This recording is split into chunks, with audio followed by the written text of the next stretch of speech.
Бәріңізге сәлем, менің Қазира, каналыма қош келдіңіз. Бұл бейнеде біз осындай жазға киюге арналған аяқ киімнің тоқылуын көрсетем. Бұл бейнеде және де бұдан басқа да менің каналымда қуыршақтың және де осы ұқсаған үйдің ішіне киюге арналған, сыртқа киюге арналған аяқ киімдердің, сумканың, гүлдің және тағы да басқа заттардың тоқылу түрлері бар. Егер де сіздерге сондай тоқыма заттар ұнаса, сізге қайсысы пайдалы болып жатыр, өзіңізге пайдалы болған видеоға лайк басып, шынымен де менің каналымнан бірдеңе үйреніп жатқан болсаңыз, маған міндетті түрде тіркеліп кетіңіз.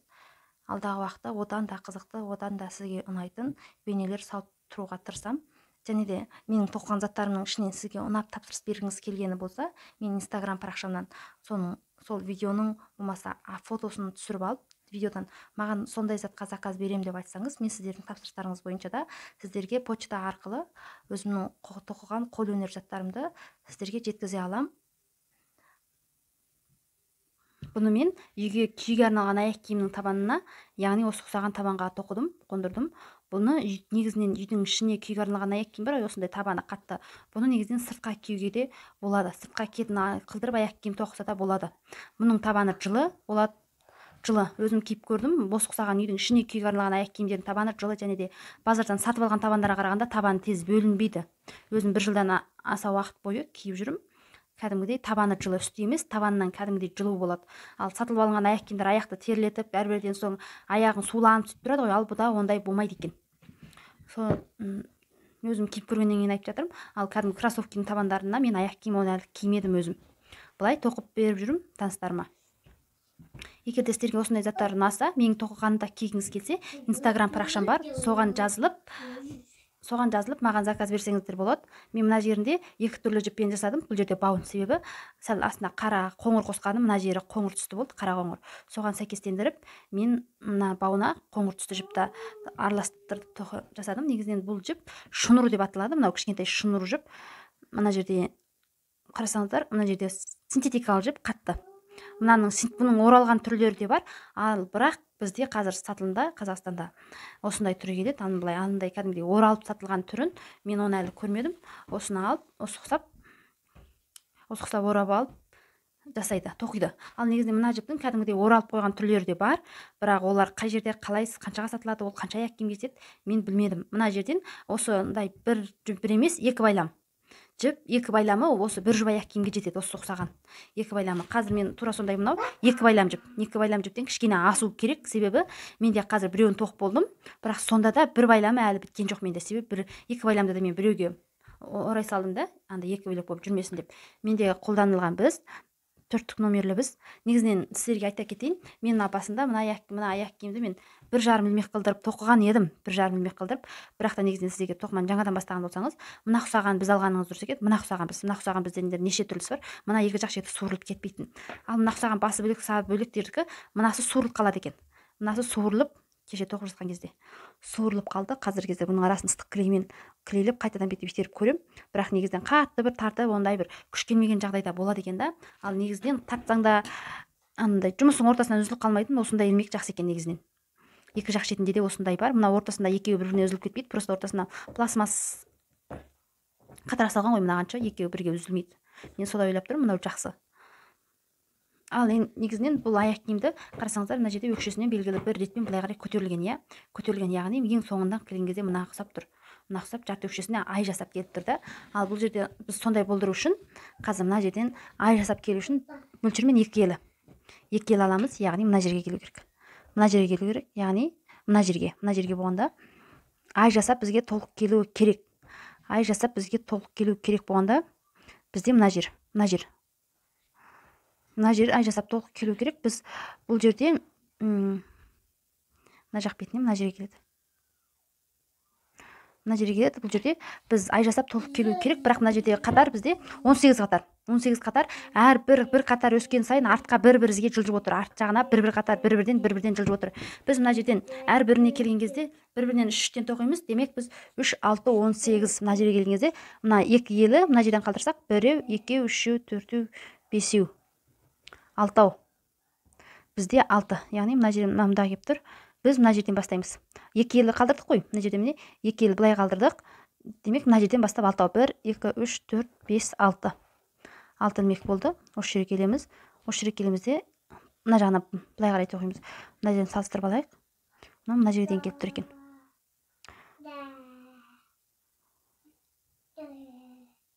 Мына жерден біреу алып тоқиық. Осы жерге келіп бізге мына жерден қазір осы ілмекке келіп аяқтау үшін бұл жерде кәдімгі қарапайым тоқу әдісі, ешқандай қиындық жоқ. Мына жерден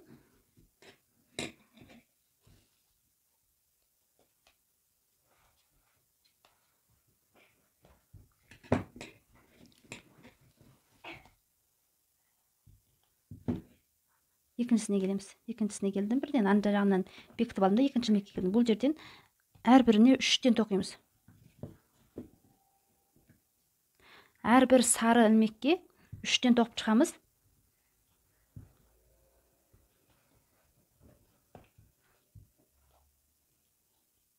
Мынаған 3, мынағанда 3 тоқып шығамыз.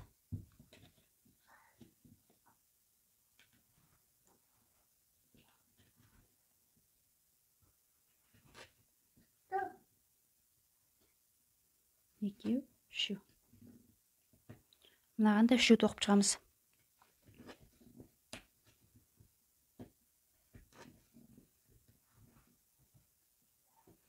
Екеу, мына жерден 3.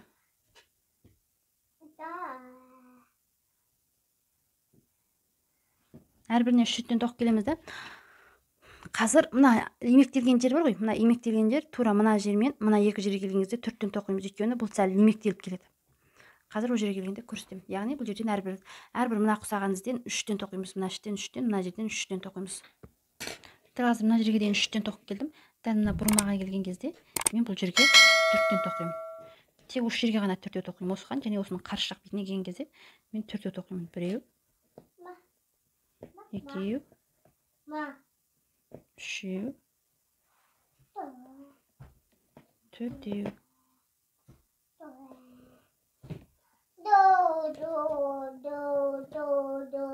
Үшеу, 4. Мына жерге келген кезде де 3 тоқимын.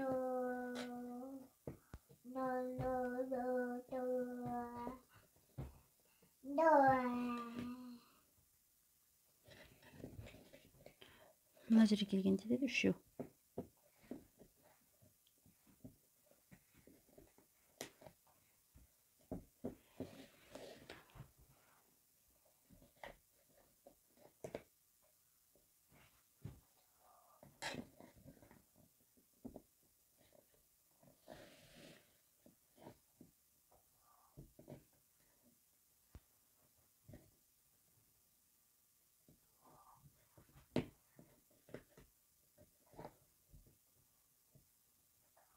Үшеу тоқыдым, ал мына жер сәл тоға болып тұр ғой, былай қырына кеп тұрғандық үшін мен бұл жерге келген кезде 4-те тоқимын.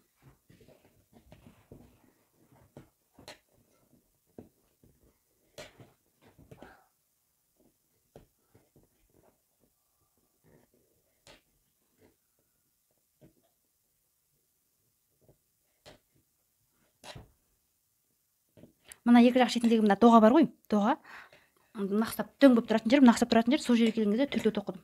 Ал қалғандарының бәрінде 3-тен тоқимын.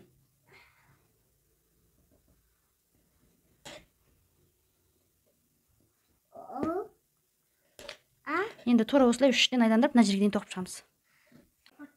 Мен мына жеріне келдім. Яғни аяқтап біттім. Бір айдандырып сосын екі жерін алып кеп, мынаны былай қарай қосамыз. Қосқаннан кейін келесінен бастап тура біз осы жерден бастап бізде екінші қатар басталды. Яғни екінші қатарды үшесінен басталды.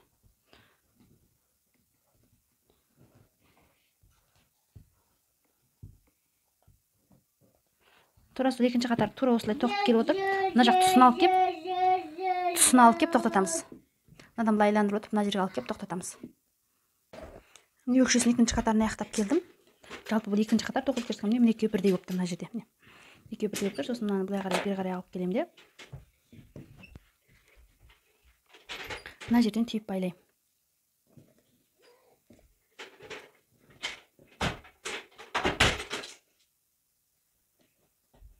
Ұзындау қойып қойыппын. Қазір қия салдым, және де бұл жерде бір ерекшелік, мына жерде қарасаңыздар, міне аяқ киім. әрбір қатар өскен сайын міне мына бізде бірінші қатар ғой, екінші қатар біреу артқа жылжыды, үшінші қатар тағы да артқа жылжыды, төртінші қатар тағы біреу артқа жылжыды, бесінші қатар тағы да тура осылай артқа былай жылжып отырады, жылжып отырып артқа былай қарай жылжып отырады да ең соңында бізде міне біз мына ең бірінші қатардан бастап санаймыз. 1 2 3 4 5 6 7 8 9 10 11 12 13 14 15 16 17 18. Бұл жерде 18 қатар.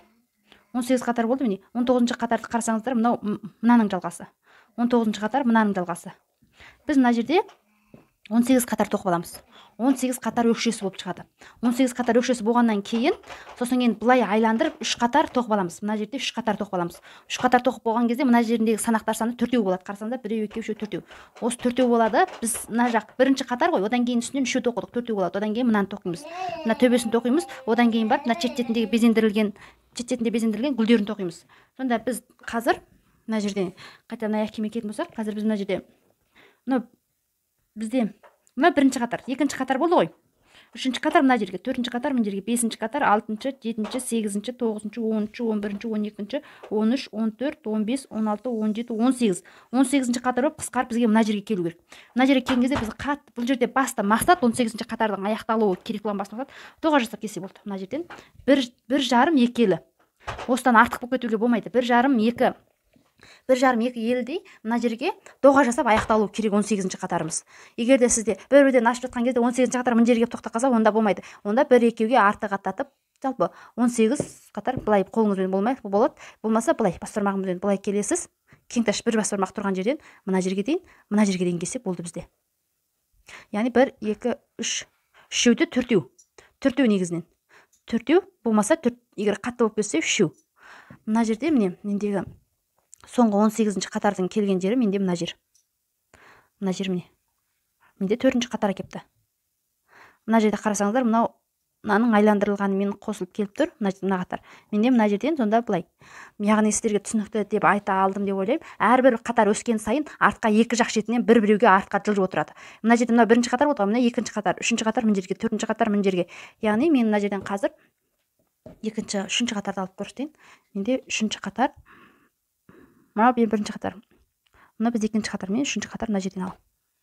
Яғни әрбір жаңа қатар басталған сайын артқа бір-біреу шегініп отырады. Содан мына жерден төртінші қатар, мынау бесінші, мынау алтыншы, тура осылай 18-ші қатар мына жерге дейін келеді.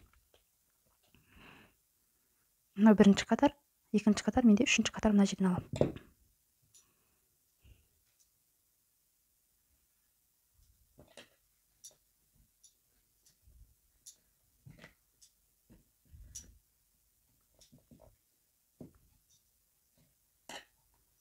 Бұл жерде бір бекітілген аламыз да. Одан кейінгі жерден бастап жай тоқып әдісімен. Бұл жерде ешқандай қиын ештеңесі жоқ. Тура сол бір тоқып әдісімен кете береміз. Ерекшелік тек әрбір қатар өскен сайын екі жақ шетінен де бір-бірізге артқа шегіндіру.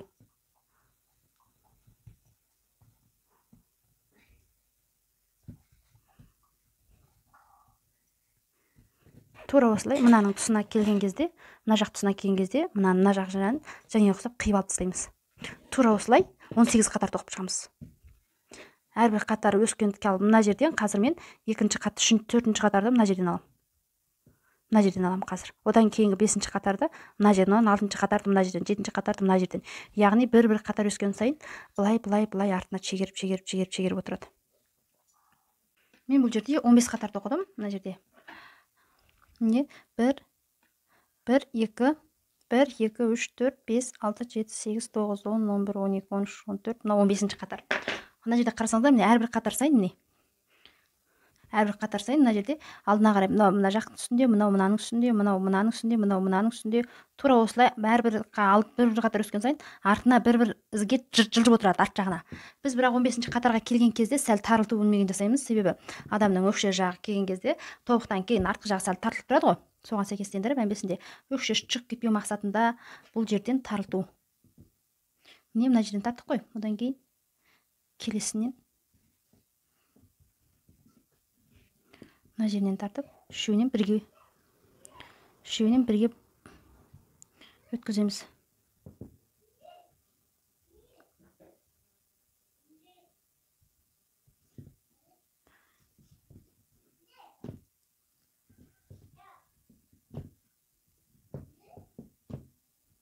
енді осылай тоқып қарсы бетіне келеміз ғой. Және қысқартқан жердің, тарылтқан жердің қарсы жеріне келген кезде ол жағынан да тура солай етіп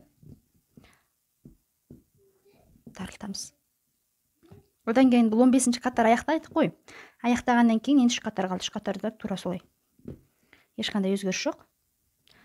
Әрбір қатар өскен сайын артына қарай бір із шегіндіріп екі жақ шетінен 18 қатар қылдырып аяқтап шығамыз.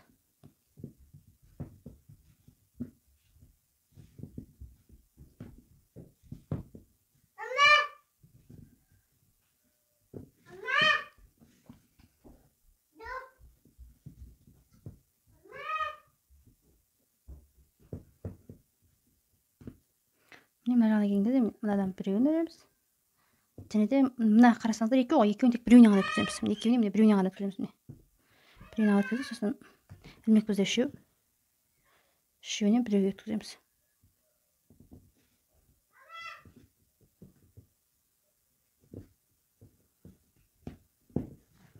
Мынау алдыңғысынан қалған жіпті былай артылып қалған жерін ішкі жағына қалдырып, былай ішкі жағынан кіргізіп, қалған жерін бері қарай қосып алып тоқып кетеміз.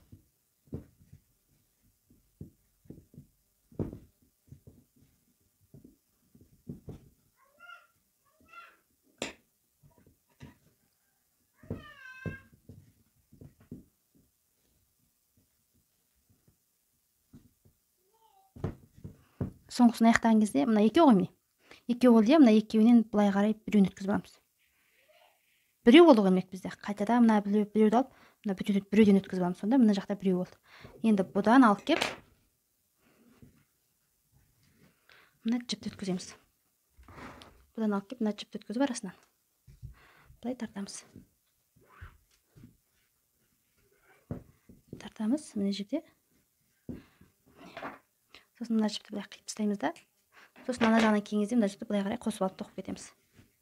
Енді бізде 3 қатар қалды. Тура осылай ешқандай өзгеріссіз осының бетінен 3 қатар тоқып шығамыз.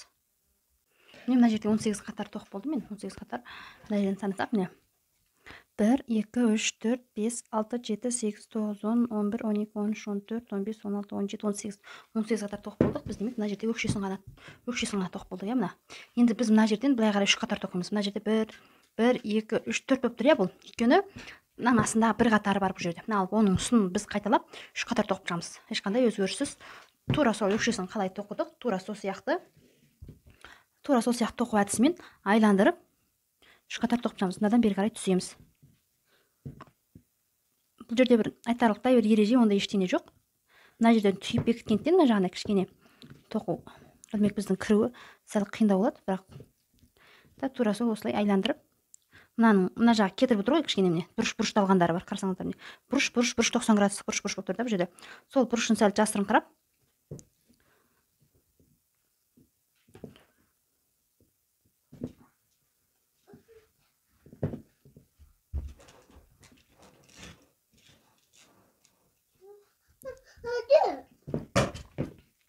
тура осылай мына жерден былай қарай 3 рет айландырып тоқып шығамыз. Былай қарай бүйтіп 3 рет айландырып, 3 мәрте айландырып тоқып шығамыз. Біз мына жерде мынаны тоқып алғаннан кейін мына жағынан 3 қатар айландырып тастадық. Мына жерде міне 1, 2, 3 қатар. 3 қатар былай 3 рет айландырып келдім мына жерге.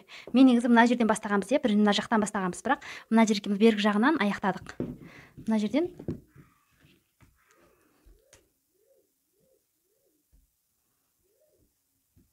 яғни мынаның ең бірінші қатарындағы тұсы басталған жеріне дейін алып кеп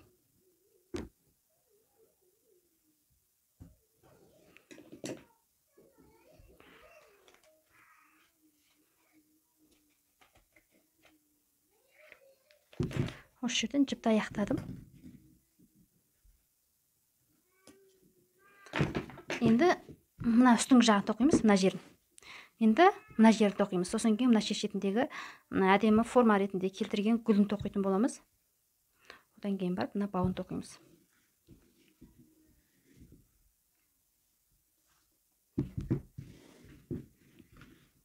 Енді біз дәл қазіргі сәтте мынаны тура дәл ортасын табамыз. Мына жерден қарасаңыздар, міне мынаның дәл ортасы болуы керек. Мынаның ортасы меніңше мынау ұқсап тұр. Себебі мынау 1, 2, 3 сәл кішкене асқан, демек мынаның үшіншісі болған жер ғой. Мына жер ұқсап тұр.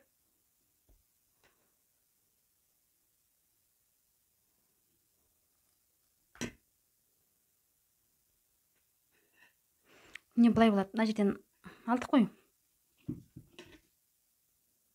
Мына жер дәл ортасы деп есептесек, мына жер дәл ортасы болып, біз дәл ортасы деп осы жерде есептеген болсақ, мына жеріне келген кезде біз мына жерін есептемейміз. Мынау қалады, мынаны 1 дейміз. 1. Мынаны мынау 1 болады. Мынау 1, мынау 2, 3. Яғни бұл жерде 5 болу керек. Мына жағын 2 келсе, мынау 3-шісі болады. Мынау 3-шісі болады, мынау 4-шісі, мынау 5-шісі болады, иә. Мынау 5-шісі болғаннан кейін 6-шысы қылдырып, мына жерден бастап оқимыз. 6-шысыны қылдырып осы жерден. Яғни мына жерде 1, 2, 3, 4. 4-шісі мынау.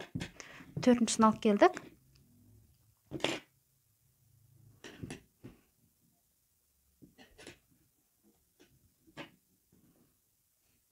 Төртіншісін алып келдік та, біз енді осы жерден мына жіпті ілеміз. Іліп алып бекітеміз де, жіпке біреу ілеміз. Демек бізде екеу, біреу тастап, екіншісінен. Біреу тастап, екіншісінен келеміз де, ілмек бізде 3 жіп, екеуінен біреу, екеуінен біреу. Және де біреу аламыз. Осы бір жерге 2 рет қайталаймыз осыны. Ілмек бізде 3, екеуінен біреу, екеуінен біреу. Және де біреу аламыз, мына біреуін тастап, мына жердегі мына біреуін тастап, екіншісіне келеміз.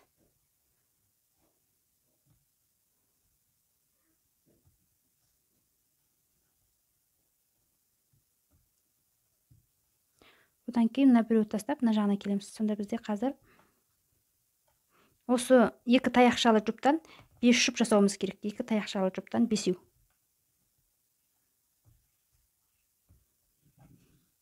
Бізде қазір 1, 2, 3 болды.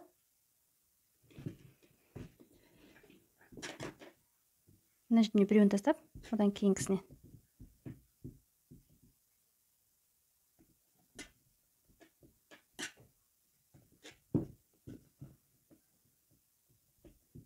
Одан мына біреуін тастап, мынадан.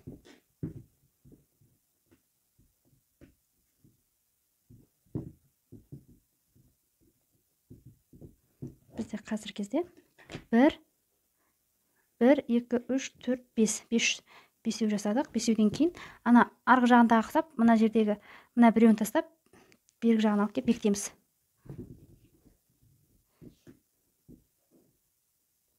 Бекітеміз де мынадан аяқ киімді болмаса жіпті өткізсек те бәрібір қайсыны өткізсек те.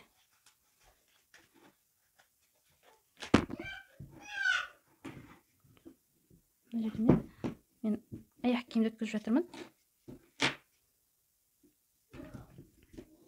Одан кейін екінші, мына жерде бірінші қатар 5 болды ғой. Екінші қатар, мына жерде қарасаңыздар, мына бірінші қатар 5 ғой бізде міне.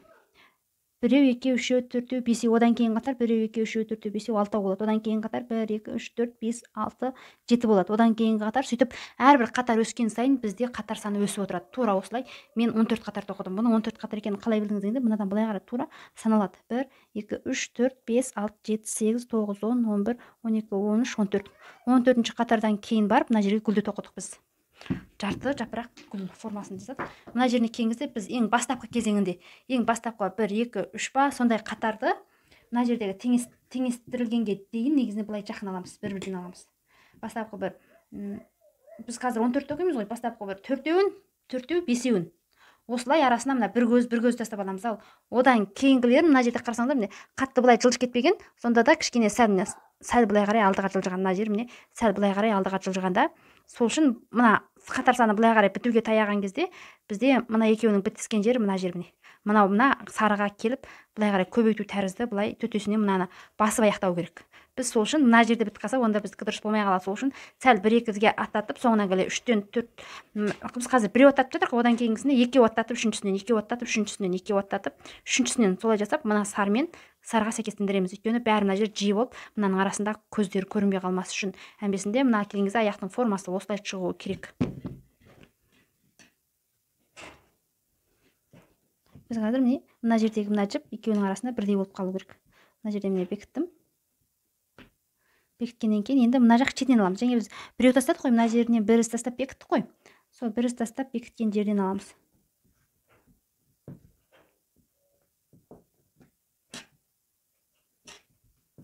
Бұл жерге де сол 2 таяқша тоқимыз. Одан кейінгісіне де 2 таяқша. Одан кейін мына екеуінің арасынан. Мына 2 таяқшаның арасынан тоқимыз.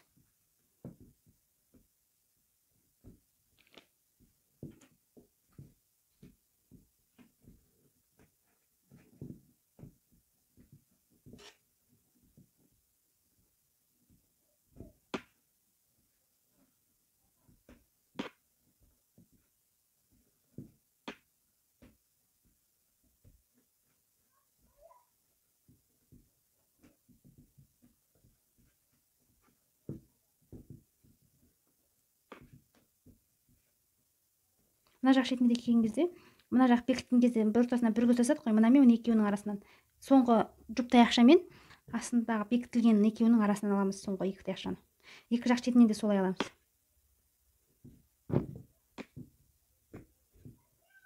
Міне екі таяқша жасадым бәрінен. Енді мына жерден тура ана жағынан қалай жасадық, мына жағынан да тура солай қылдырып бірдей қылдырып жасаймыз. Егер екі жақ шеті бірдей болмай қалған жағдайда, онда арғы жағынан екеу аттатып, бергі жағынан біреу аттатып, болмаса керісінше екі-үшеу аттатып солай жасауға да болады. Бізде бастысы аяқ киіміміздің сәні әдемі болып тұрғаны бізге сол маңызды болады. Міне менде қазір міне екеуі негізінен бірдей болып тұр. Егер сізде өзіңізде қате көрініп қалса, онда екеуін теңестіруге болады. Тура осылай 14 қатар тоқимыз. Екіншісінде де мына жерінен менде сәл мына жағын қарасаңыздар, менде сәл емектеу болып тұр. Емектеу болып, яғни мынау бізде алдыға шығып кетті. Мынау бізде алдыға шығып кеткенде мен мына жерден екеу аттатамын. Бізде түзу болып тұру керек. Ал біз керісінше мынау үстіне шығып тұр да, ал бізде керісінше мынау былай түзу болмаса, мынау артта қалып, мына жақ шеті былай сүйрелену керек. Мен сол үшін мына жерден екеу аттатып, үшіншісінен іліп тұрмын.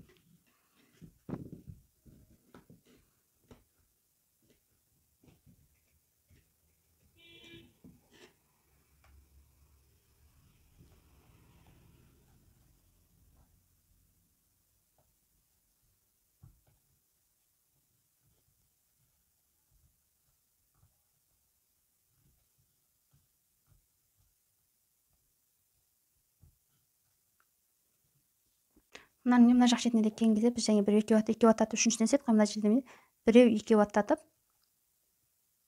мына жерде біреу екеу аттатып үшіншісінен істейміз. Сонда үшіншісінен алып кеп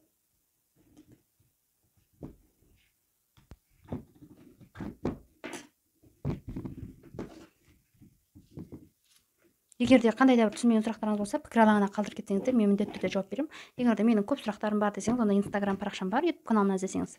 Сол жерде менің Instagram парақшама жазылып, содан сұрасаңыздар да, сіздер менен жауап ала аласыздар.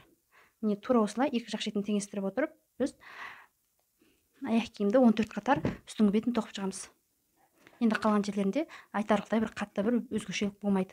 Тек сол екі жақ шетін теңестіре отырып, сәл алдыға жылжытып, 14 жасаған кезде біз мына жерінде көбейту болып, былай қарай мынаған жету керек сарғы.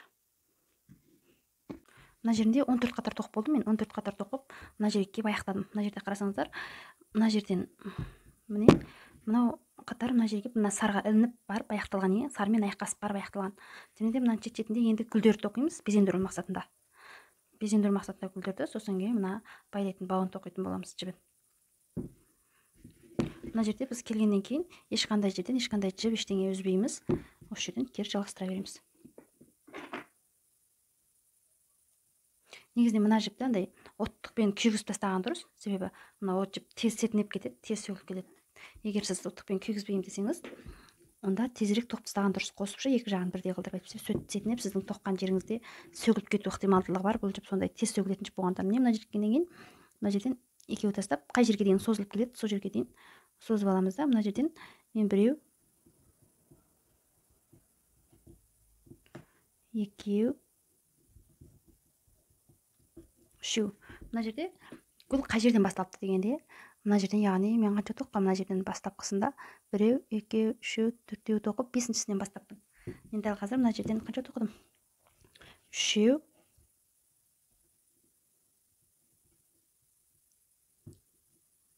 төртеу. Енді бесіншісінен бастамыз. Бесіншісінен бастағанда мына жерінен және біреу тоқып аламын да. Ілмек бізге бұл жолы 1, 2. Қарасаңыздар, ілмек бізде әзірдің өзінде 3 жіп тұр, 3 жіп тұр. Сосын мына жерден біреу, екеу, үшіншісіне аламыз жіпті. Үшіншісіне ілеміз де, осы жерден жіпті суырып алып шығамыз да. Екеуінен біреу, ілмек бізде 3, және екеуінен біреу, ілмек бізде екеу, екеуінен біреу. Тура осылай қосамыз. Мына біріншісінде қатты созылып кетті, сол шыннан былай қарай тартып аламыз. Тартып алып, бұл қатты созылып кетсе жаман болып қалады. Тура жаңегіні қайталаймыз, бірақ ана жағындағысы жіп қатты созылмау керек. Біреу, екеу, үшіншісінен.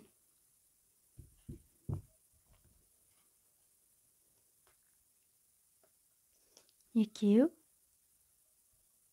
екеу, екеуінен және де біреу.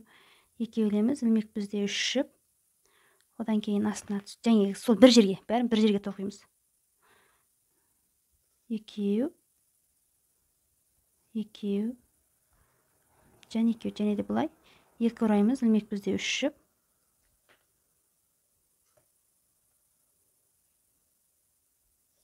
Екеу. Тура осылай. Мына жерден біз біреу, екеу, үшеу, төртеу, жетеу жасаймыз. Екеуінен біреу, екеуінен біреу, екеуінен біреу, бесеу жасадық. Мынау алтыншысы.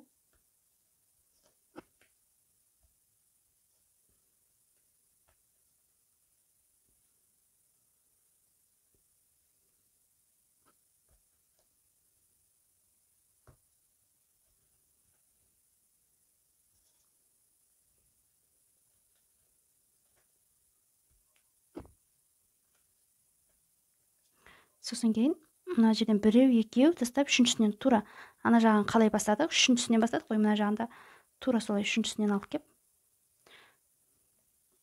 мына жіптің арасына қосып кетеміз. Бізде міне бірінші жапырақша дайын болды. Міне қарасаңыздар, міне бізде бірінші жапырақша дайын болды.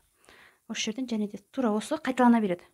Тура осыны қайталап тоқи береміз. Егер де бұл жерде бір ескеретін жайт, мен мына жерде мәселен мына жапырақшалардың санын санаған жоқпын. Мыналарды санаған жоқпын, өйткені бұл жерде белгілі бір заңдылық болмаса, бір екі сан ауысқан, бұл жерде ондай не емес. Жалпысы аяқ киіміміздің сыртқы формасы әдемі болса болды. Сосын мен мына жерде 14 дедім ғой. Егер де бұл жерде сіздікі 14 болып қалған кезде мына жерге келіп қалса, онда артық біреу, екеу қоссаңыз болады. Ал негізінен бұл жерге 14 келген кезде осы жерге келу керек. Егер сәл жетпей қалған болса, онда артық біреу болмаса, аз кеткен болса, онда біреу 13 қылдырып, біреу аз тоқи салуға болады бізде. Бұл жерде басты ереже мына жерге сарыға келген кезде ілінсе болды. Жалпы кез келген нәрсе тоққан кезде негізінен сол ұқсауы, бірдей болуы, сәл сыртқы көзге бірдей болуы. Бұл жерде егерде соншалықты бір андай санап бір тоққан кезде бір қателік кетіп қалатын жер болса, онда сол сыртқы көзге бірдей болуы, сол маңызды, әдемі болуы маңызды. Мына жерде біреу, екеу тастап, үшіншісінен келеміз.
Мына жерден біреу, екеу, үшіншісін алып кеп бекітеміз.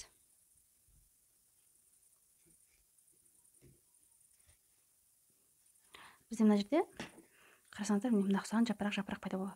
Тура осылай ешқандай өзгеріссіз. Егер де сізде мына жерде арасы алыс болып кетіп, егер мына жердегі жетеу емес, енді тақ болу керек негізінен. Жұп болса сәл сәйкес келмей қалады. Тақ болған дұрыс, болмаса бесеу, болмаса алтау. Егер одан 5-тен төмен болып кетсе, онда мына жапырақшаңыз әдемі болып шықпай қалады. Тура осылай мына жерге дейін айландырып тоқып шығамыз. Шетіндегі сәндік беру мақсатында арналған гүлін тоқып болдым.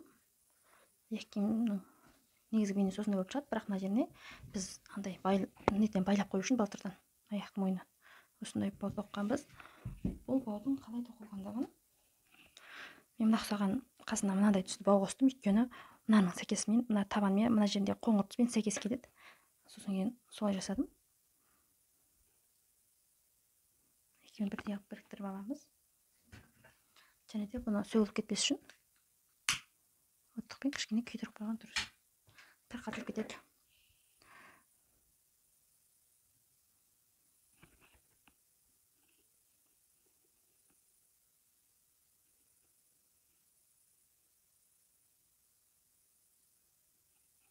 осы жерден екеуін бірге бір жібітетіндей алып осылай бір ілмек жасап аламыз. Ең алғашында бір ілмек жасап алдық. Енді осылай.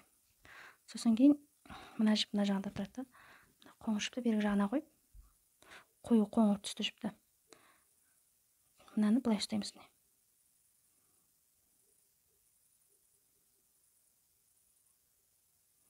Мынаны ішкі жағынан былай аламыз да, ішкі жағынан. Ананы арғы жағынан былай алып, былай тоқимыз.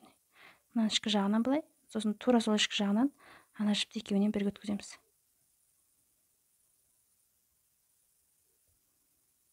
Ішкі жағынан аламыз, тура содан ана ілмек екеуі ілмек бізде. Содан осылай тоқи береміз. Тура осылай өзімізге қаншалықты қажет. Негізі былай ана кәдімгі тоқылған сумка бар ғой арқаға. Кез келген сумканың бауын осылай тоқса да болады. Сосын андай кішкентай балаларға арналған тоқыма аяқ киімдер бар.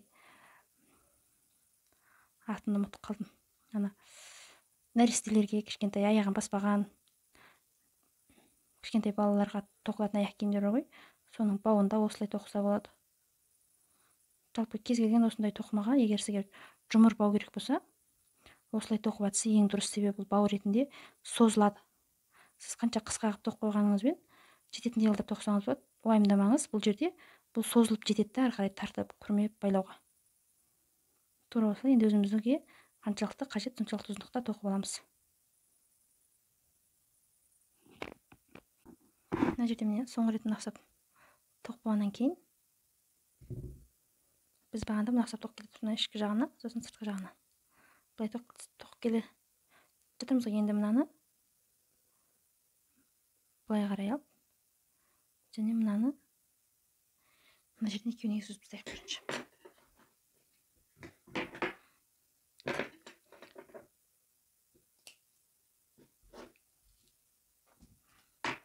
Үзіп алдық. Үзіп алғаннан кейін екеуін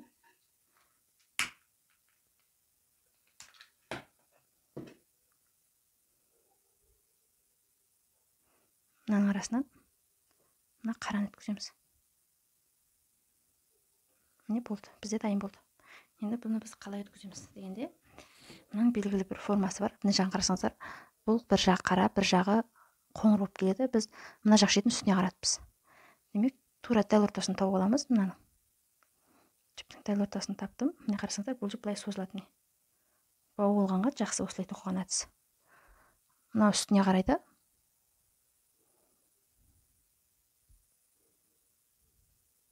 Дәл ортасын таптық. Сосын кейін арасынан осындай жіп өткізіп аламыз.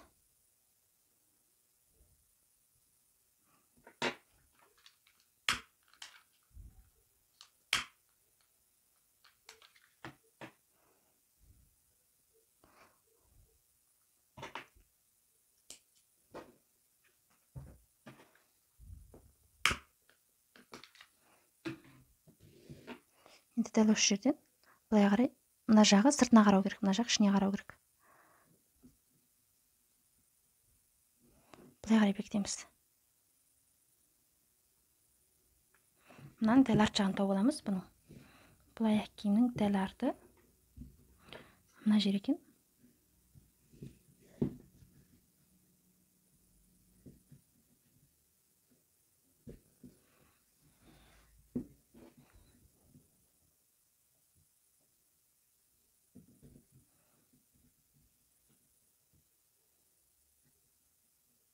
Бұл жерін астыңғысын өткіземіз. Жіптің астыңғы жағын өткіздім.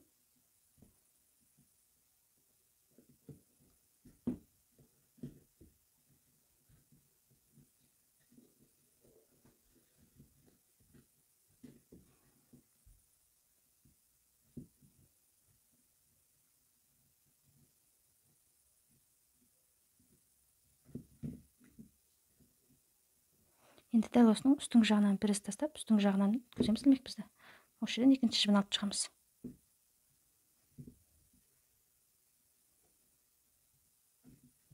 Екінші жібін алып шықтым. Енді осы жерден мына екі жіпті теңестіріп,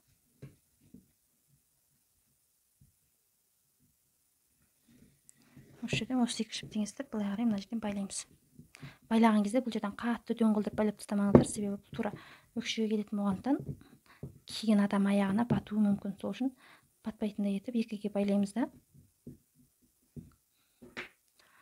Одан кейін мынаны мыналардың арасынан өткізіп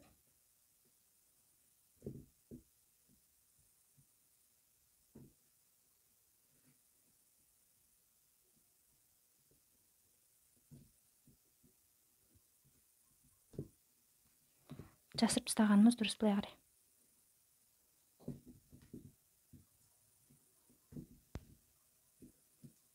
Тура осылай екі жақ шетіне жасырып қоямыз. Осымен аяқ киіміміз дайын. Егер де бұл аяқ киім тоқылуы сіздерге ұнаған болса, маған лайк басу арқылы білдіре аласыздар.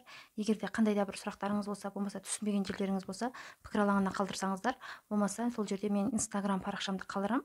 YouTube'дан қарасаңыздар, іздесеңіздер табасыздар. Сол жерден маған сұрақтарыңызды қойсаңыздар, менен міндетті түрде жауап ала аласыздар. Және де осындай заттарды ұнататын, өз тоқитын, қызығатын достарыңыз, таныстарыңыз болса, соларға міндетті түрде жіберіп қоюға ұмытпаңыз. Және де менің каналыма тіркелмеген болсаңыз, міндетті түрде тіркеліп, өзіңізге ұнаған, пайдалы болған видеоға лайк баса кетіңіз. Өйткені келесі уақыттарда сіздерден қай видео қаншалықты көп лайк жинайды, алдағы уақытта сондай видеоның санын көбейтетін боламын. Келесі бейнелерде көріскенше, мен Қазира.